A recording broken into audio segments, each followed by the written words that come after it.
Lipa City Life Skills Trainees. I am Rio M. Magoo. We shall be discussing the English Comprehension Competency. This is part of the 15 competencies defined in Republic Act 10869 or the Job Start Philippines program. Let's start! Do you know what is English comprehension? English comprehension is the capacity to understand and interpret of what is read or heard in English language. Also, English comprehension is defined as the capacity to comprehend and synthesize information using the English language, critical thinking, and creative thinking. Companies today place a large emphasis on applicants who are competent in English comprehension, both in written and oral. In the job interview, most of the time, English comprehension is one of the top qualifications on whether job applicants get shortlisted for a particular vacancy. For this video, you will be learning the English comprehension by practicing your oral English by simply asking and answering questions. Also, we will give you tips on how you can improve your listening skills. And this is one of the effective skills in developing this competency. At work, in every part of life, asking questions are important. However, few are competent in proper asking and writing questions. Why? Because some are prone in using Pinoy English in their communication, which affect this competency. Do you know what is Pinoy English? Pinoy English are English words and phrases that are used and understood differently than in other speaking English country. This video that I will show you is about Pinoy English. Please watch the video. What's going on, Becky Mon? This is your Pinoy boy, Mikey Bustos again, bringing you another tutorial. This time about Pinoy English. The Philippines is considered the second best English-speaking country in Asia, next to India.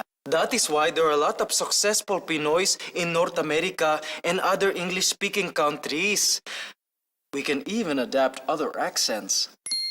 But it must be noted that the Pinoy way of speaking English is a little bit different from the standard North American way. Of course, we have our own way of conveying our thoughts when speaking English. There are certain Pinoy English expressions that are actually direct translations of their Tagalog counterparts. For example, when a Pinoy says, "I'll go ahead," the typical North American might say something like, "Huh?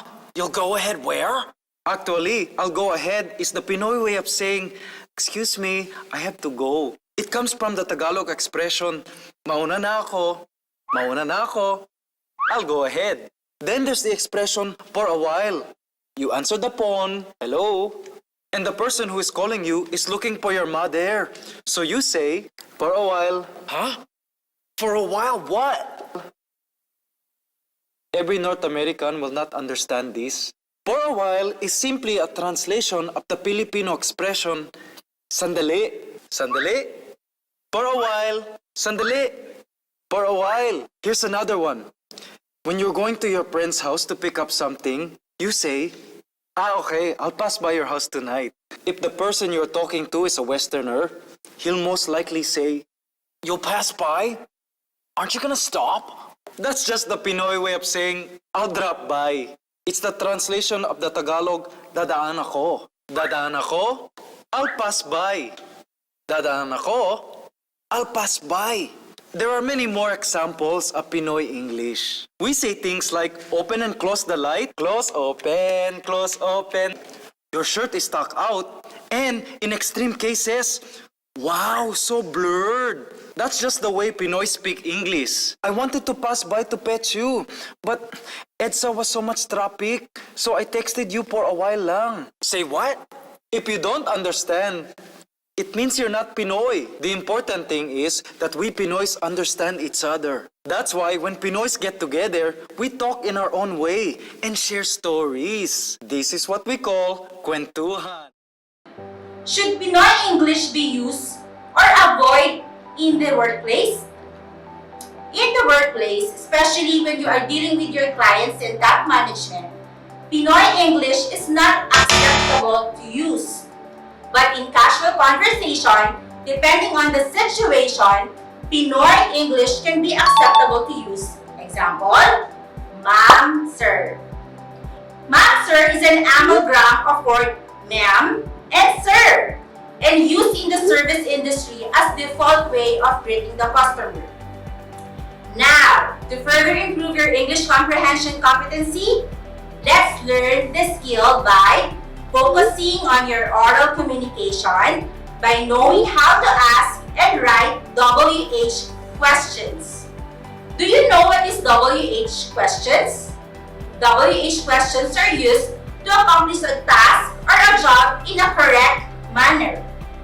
What are the type of commonly used WH in the workplace? There are 6 types of WH questions. Who, what, where, when, how much, and why. Now that you know the meaning and the types of WH questions, let's learn how they are used. Who is used for a person or people, or commonly it's a subject. Example, who is your favorite Disney character? What is used for a thing or an action. Example, what are your strengths? What is your greatest achievement? Where is used for a place. Example, where do you see yourself in 3 years? When is used for time and date. Example, when do you plan to start working? Why? Why is used for a reason. Example, why should the company hire you? How is steps, way, manner. Example, how did you find this book? How much is the amount? Example, how much is a kilo of this fruit? Since WH question asks for information, they cannot be answered by yes or no. The answer to WH questions is to give information based on the word WH questions used. To know how to answer this type of WH question, let's have example number 1. The question is, where is your resume?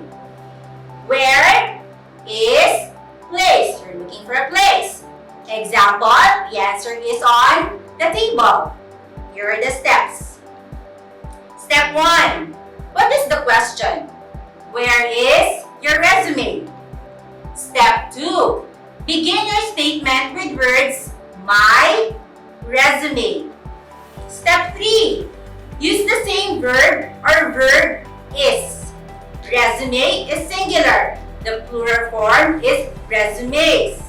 Step 4. Add your answer on the table. Step 5.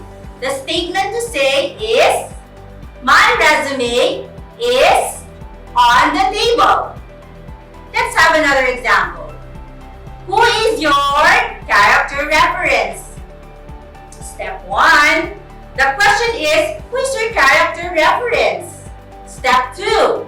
Begin your statement with words, my character reference. And step 3, use the same verb or the form the verb is. Step 4, add your answer. Step 5, state your answer. My character reference is Miss Glenda Aninyon. Remember, there are important situations at work where knowing how to ask and how to answer questions are very useful. Listening carefully to the answers of the receiver is just as important. It is also possible that you need to ask more questions to get more complete understanding to know how to respond and do the job well. To get familiar with the pronunciation of the native English language, the key is to improve your listening comprehension skills. Here are the 5 tips to effectively improve your English listening comprehension skills. Number 1, listening consistency. Spend as much time listening to the resources online like YouTube, which is one of the most accessible choices. Number 2, listening with text. You can find audio materials with matching transcripts. In a way, you can look up words or phrases immediately. Audiobooks are good options as you can listen to the audio while reading the book. Number 3, write what you hear, practice. Find audio with transcripts. Listen to it several times and do your best to write down exactly what you've heard. This practice helps you keep track on words and phrases you don't understand. Number 4, listening repetition. Whenever you come across words you're unsure of, try listening to the same words repeatedly so you will be able to identify it next time. Number 5, speak with native speakers. Written language is sometimes really different from how people speak. Conversation with native speakers may help improve listening skills. Do not be afraid to ask them to repeat what they said or ask for an explanation.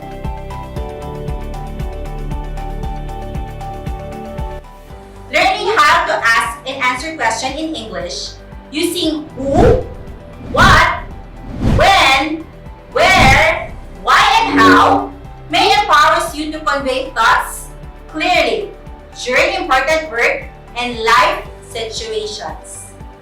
Asking WH question will help you accomplish the job correctly, and knowing the WH questions to use will help them get the right answer faster. According to Robert Half, asking the right question takes as much skill as giving the right answers. By knowing what WH questions to use, you can get the right answer. For your takeaway, think of the 3 WH questions you want to ask your employer during the job interview, and later, try to ask them. Thank you, Muntinlupa City Life Skills Trainees. I hope you learned a lot about the English comprehension competency. Don't forget to like this video and follow Peso Muntinlupa page for the upcoming videos and events. See you till the next life skills series. Bye!